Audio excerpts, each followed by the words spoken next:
হে নবী, মানুষ আপনাকে জিজ্ঞাসা করবে আমাদেরকে কি আল্লাহ সুবহানাহু ওয়া তাআলা আইন বানানোর জন্য অধিকার দিয়েছে কিনা। আপনি বলুন, আল্লাহর আইন তৈরি করার জন্য কাউকে আল্লাহ সুবহানাহু ওয়া তাআলা ক্ষমতা দেন নাই। এটা একমাত্র আল্লাহ সুবহানাহু ওয়া তাআলার হাতে। সমাজনীতি, রাজনীতি, ব্যবসা কোন নিয়মে চলবে, আল্লাহ সুবহানাহু ওয়া তাআলা পরিবার কিভাবে চালাবে, নিজের জীবনকে কিভাবে পরিচালিত করবে, সন্তান সন্ততির জীবনটাকে কিভাবে পরিচালিত করবে, সমাজ রাষ্ট্র পরিবার কোন নিয়মে চলবে, এই নিয়ম নীতিগুলো আল্লাহ সুবহানাহু ওয়া তাআলা কারো হাতে দেন না, কারো হাতে নাই। একমাত্র কার হাতে? সবাই বলেন, বলেন না সবাই, কার হাতে? আল্লাহর হাতে। আল্লাহ আমার রব, এই রবে আমার সব। আল্লাহ আমার রব, এই রবে আমার সব। দমে দমে তনু মনে তারি অনুভব, দমে দমে তনু মনে তারি অনুভব।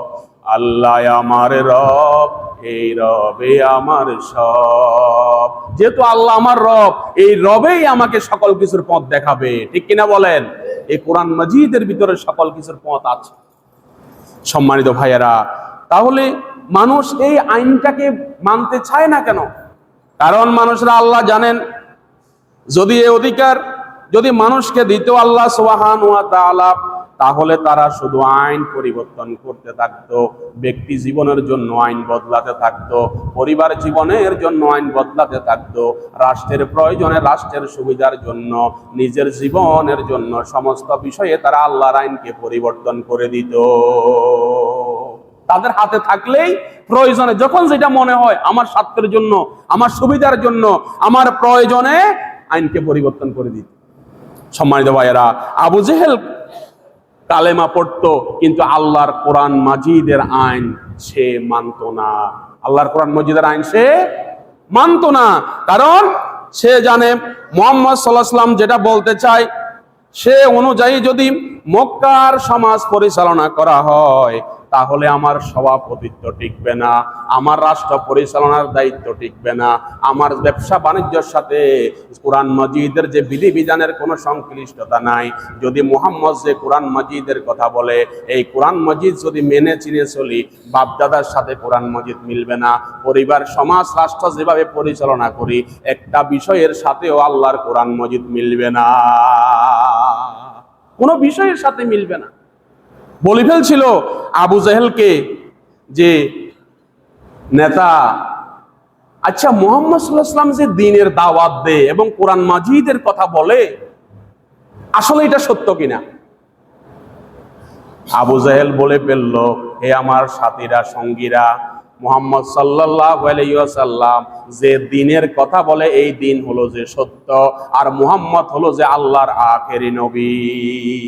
স্বীকার করে ফেলেছে, এটাতে কোনো সন্দেহ নাই। ও নেতা, তাহলে আপনি মানেন না কেন? সাথীদেরকে আবু জেহেল বলল, হে আমার সাথীরা, যদি কোরআন মাজিদের বিধান মানি, যদি কোরআন শরীফকে মানি, আমার এই ক্ষমতাটা অবৈধ, আমার এই চেয়ারটা অবৈধ। কোরআন মাজিদ যদি আমি মানি, ক্ষমতা, চেয়ার কিছু আমার টিকবে না। বাপ দাদা যে ধর্ম শিখিয়ে গেছে, যে আচার অনুষ্ঠান শিখিয়ে গেছে, বাপ দাদার ধর্মের সাথে, আচার অনুষ্ঠানের সাথেও আল্লাহর কোরআন মাজিদের বিধান মিলে না, মিলে না। যে এই জন্য আমি মানি না। আসলে মুহাম্মদও সত্য, আল্লাহর কোরআনও সত্য, সুবহানাল্লাহ বলে, কিন্তু আমি মানতে পারছি না, আমার জীবনের সাথে এটা মিলে না। এই জন্য আবু জেহেল কিন্তু কোরআন বুঝেছিল, মুহাম্মদ সাল্লাল্লাহু আলাইহি সাল্লাম যে আখেরি নবী, এই কথা আবু জেহেল বুঝেছিল, কিন্তু সে মানে নাই একটা কারণে। যদি আল্লাহর কোরআন মাজিদের ভিতরে মধ্যে যদি নিজের জীবনটাকে সঁপে দেয়, তাহলে তার জীবনের সাথে বাস্তব সংশ্লিষ্টতা যেগুলো রয়েছে, এগুলো তার জীবনের সাথে মিলবে না।